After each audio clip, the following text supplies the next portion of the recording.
So இந்த combination அவங்க ஜாதகத்தில் பாதிக்கப்பட்டு இருந்தால் பச்சை நாயை வழிபாடு செய்ய அவங்களுக்கு அந்த தோஷம் விலகுகிறது. சந்திரன் புதன் காம்பினேஷன் ரோஹிணியில் இருக்க பார்த்த சாரதி. சரியா? அழகான பெண் கிடைக்கணும், அழகான கணவர் கிடைக்கணும் தான் வடிவுடைய அம்மனை பார்க்கணும். மகரம் பாதிக்கப்பட்டிருந்து வாராகிய வழிபாடு செய்ய பிரச்சனை.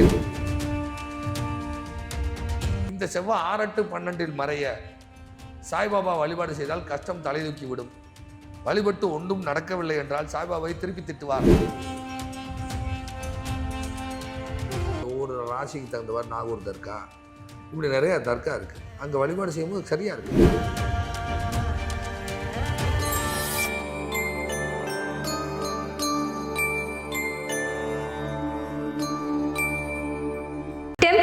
நேயர்களுக்கு வணக்கம். பொதுவாகவே நம்மளை பற்றி நாம நிறைய விஷயங்கள் தெரிஞ்சுக்கணும் அப்படிங்கிறது எல்லாருக்குள்ளேயும் இருக்கக்கூடிய ஒரு எண்ணம் அப்படின்னே சொல்லலாம். ஏன்னா நமக்கு அடுத்தது என்ன நடக்க போகுது, நம்ம வீட்டில் என்ன நடக்குதுங்கிறது ஒருத்தர் முன்னாடி இருந்து நம்ம பேரை வச்சே சொன்னார் அப்படின்னா கொஞ்சம் ஷாக்காக தானே இருக்கும். எனக்கு ரொம்பவே ஷாக்காக தான் இருந்தது. இன்னைக்கு அந்த வகையில் நம்ம கூட ஜோதிடர் பண்டிட் விஜய் அவர்கள் வந்திருக்காரு. என்னென்ன விஷயங்கள் எல்லாம் சொல்ல போறாரு தெரிஞ்சுக்கலாம் வாங்க. வணக்கம் சார். வணக்கம்மா. வணக்கம். வாழ்க வையகம், வாழ்க வையகம், வாழ்க வளத்துடன். நிறைய தெய்வங்கள் நம்ம வழிபடுறோம் நாளுக்கு நாள். அதுல ஒரு தெய்வங்களுமே ஒரு மாதிரியான தீர்வுகளை கொடுக்குறாங்க அப்படிங்கிற மாதிரி சொல்றீங்க. இப்ப பச்சை நாகி அம்மன் அப்படின்னு இருப்பாங்க, அவங்க எந்த கட்ட ஜாதகக்காரர்கள் கூட சேருவாங்க, அவங்களை யார் வணங்குறது? பொதுவாக பச்சை நாயினா புதன் சந்திரன் காம்பினேஷன் இருந்தால் அது பெண் வீடாக இருந்து சந்திரனோ புதனோ பாதிக்கப்பட்டு இருந்தால், சந்திரன் மனோகாரகன், புதன் புத்தி கூர்மை, புதன் தான் கல்விக்கு அதிபதி, சந்திரன் மனோகாரகன். ஸோ இந்த காம்பினேஷன் அவங்க ஜாதகத்தில் பாதிக்கப்பட்டு இருந்தால் பச்சை நாயை வழிபாடு செய்ய அவங்களுக்கு அந்த தோஷம் விலகுகிறது. பார்த்த சாரதி இருக்காரு. பார்த்த சாரதி அப்படின்னு கேட்டிங்கன்னா, ஒருத்தர் சாரதி ஆகணும். சாரதினா டிரைவர் ஆகணும், இல்லை டிரைவிங் லைசன்ஸ் போடணும், நல்ல விதமாக வண்டி வாகனம் ஓட்டணும், நல்ல சுகமாக வாழணும், ஃபினான்சியலாக நல்லா இருக்கணும். அப்படின்னா ரிஷபத்தில் சந்திரன் பிரயாணம் செய்யக்கூடிய காலத்தில் சந்திரன் புதன் காம்பினேஷன் ரோஹிணியில் இருக்க பார்த்த சாரதி பிரயாணம் செய்யலாம். சந்திரன் பிரயாணக்காரன். வடிவுடை அம்மன்ங்கிறது கேட்டிங்கன்னா, சந்திரன் தான் மனசு, சந்திரன் தான் அழகு. சரியா? அழகான பெண் கிடைக்கணும், அழகான கணவர் கிடைக்கணும் தான் வடிவுடை அம்மனை பார்க்கணும். அவ்வளோதான். மீன்குளத்து பகவதி அம்மன் என்கிறது மதுரை மீனாட்சியினுடைய அம்சம். அவள் அது மீனராசியோட சஞ்சலம் செய்யும் பொழுது, அல்லது கடகத்தில் இருக்கும் பொழுது, அல்லது விருச்சிகத்தில் இருக்கும் பொழுது, மீனுக்கான கிரகம் சனி சந்திரன், சந்திரன் அம்பாள், சனி மீன், சந்திரன் தண்ணி. ஸோ சனி சந்திரன் காம்பினேஷன் மீனத்தோடையும் கடகத்தோடையும் விருச்சிகத்தோடையும் தொடர்பு கொள்ள, இது ராகு கேது அச்சுக்கு வெளியே செல்ல, அப்போ நம்ம ஸ்டேட்டில் இல்லை, வேறு ஸ்டேட்டுன்னு அர்த்தம். புரியுதா? அப்போ மீன் குளத்தி பகவதி அப்படின்னு எடுக்கலாம். இதில் செவ்வாய் பார்த்தா மட்டும்தான் அதை எடுக்கணும். ஏன்னா செவ்வாய் பல்லு, செவ்வாய் சேனை, பல்ல சேனா, அவ்வளோதான் மேட்ரு. பல்ல சேனா மீன் குளத்தி பகவதி அம்மன். அடுத்ததா இப்போ வெள்ளிக்கிழமை அப்படின்னாலே மாரியம்மன், ஓம் சக்தி எல்லாம் சொல்றோம். இவங்களுக்கெல்லாம் பொதுவாக வெள்ளிக்கிழமை அம்பாளுடைய வழிபாடு சிறப்பை தரக்கூடியது. எந்த அம்பாளும் அவங்களுடைய கிரக சேர்க்கைக்கு தக்கவாறு, இப்போ என் ஜாதகத்தில் சந்திரன் புதன் சுக்கிரன் சிதறடிக்கப்பட்டு கிடக்கும். வேறு டைரக்ஷனில் ஒன்றுக்கு ஒன்று தொடர்பு இருக்காது, டிகிரி எதுலேயும் தொடர்பு இருக்காது. அதனால் நான் கொல்லூர் மூகாம்பிகை பார்க்குறேன். சந்திரன் பார்வதி, சுக்கிரன் மகாலட்சுமி, சரியா, புதன் சரஸ்வதி. ஸோ மூன்றும் சேர்ந்ததே மலைமகள், கலைமகள், அலைமகள் எங்கள் அம்மா கொல்லூர் மூகாம்பிகா. அதனால் அங்கே போய் பார்க்குறேன். வாராகி அம்மன்கிறது யுத்தம் செய்யக்கூடியவள். வாராகியை வெல்வதற்கு எந்த தெய்வமும் இல்லை, வாராகியை வெல்வதற்கு எந்த சக்தியும் இல்லை. ராஜராஜ சோழன் படையெடுத்து போகும் பொழுது கடாரம் கொண்டார் சொல்கிறாங்களா இல்லையா? அப்போ எதிராளிக்கு ஒரு 100 போட்டு 1000 போட்டால் இமேஜ் காட்டுமா வாராகி. அவ்வளோ சக்தி வாய்ந்த தேவி. மகரம் பாதக வீடாக இல்லாமல் இருந்தால், மகரம் அஷ்டம வீடாக இல்லாமல் இருந்தால் வாராகி வழிபாடு செய்யலாம். மகரம் பாதிக்கப்பட்டு இருந்து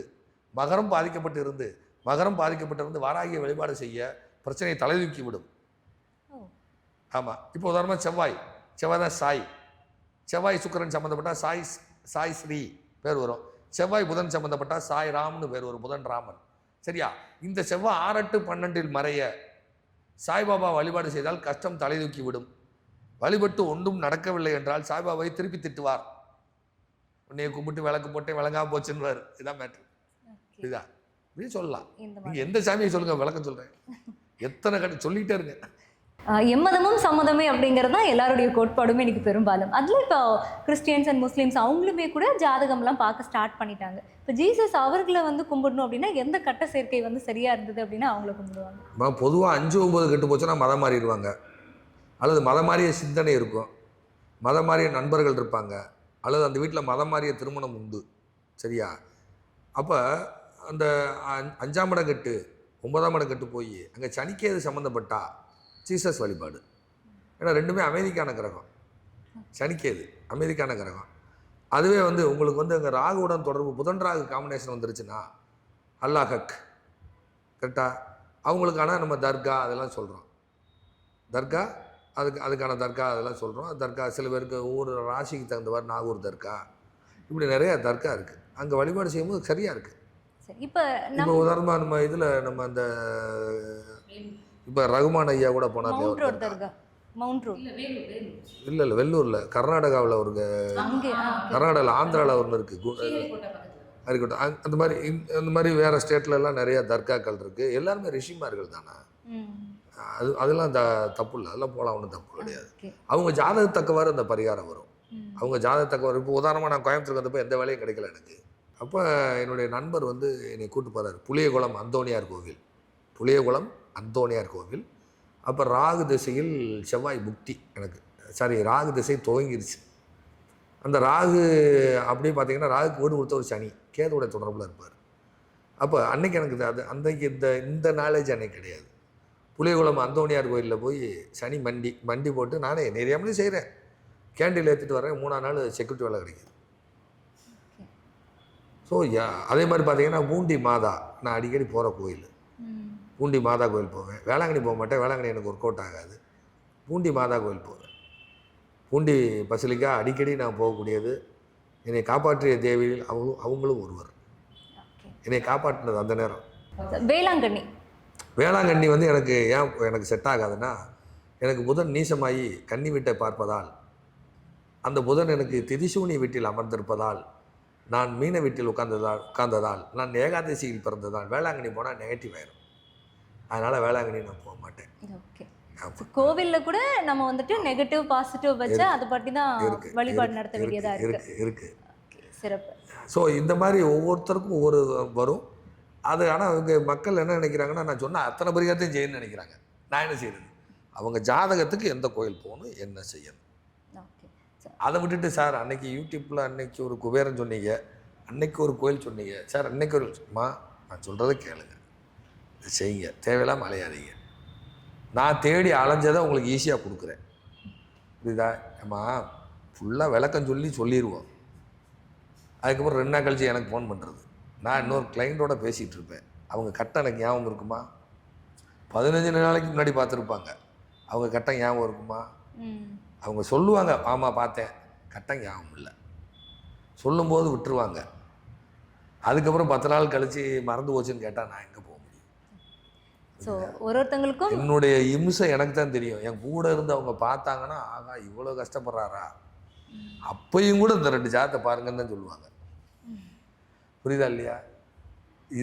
இதுதான் என்னுடைய, நான் இதை சிக்கிட்டேன், அவ்வளோதான். வடிவேலு ஐயா சொல்லுவார்ல, சிக்கிட்டேன்னு, அந்த கதை தான்.